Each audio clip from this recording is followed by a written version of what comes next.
first one is, how do you adapt to change and uncertainties in the small business industry?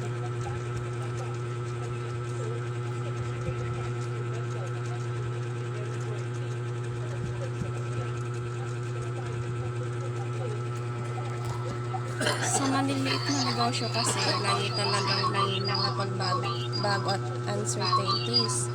Para maka-adapt, kailangan flexible at mabilis mag-adjust. Mahalaga ang continuous learning, kaya nag-aaral ako ng mga bagong trends at techniques sa industry. Kung may bagong tools or softwares, tinatry ko agad yun na matutunan para ma-apply sa work. Nakikipag-usap din ako sa team para malaman yung insights nila at makagawa kami ng strategies together.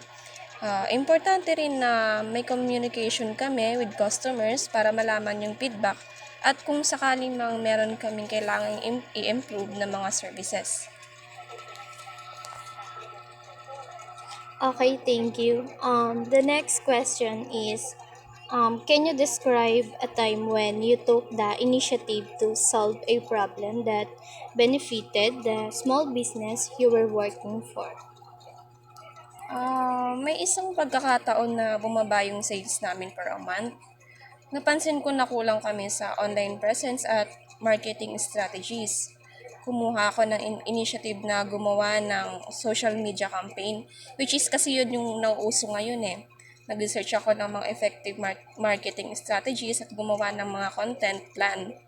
Nakipag-collaborate din ako sa ibang mga ka-team ko para magkaroon kami ng mas cohesive approach.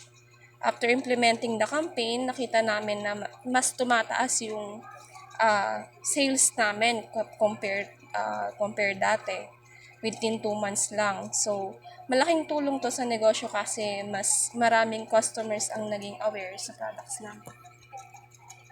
Okay, thank you po.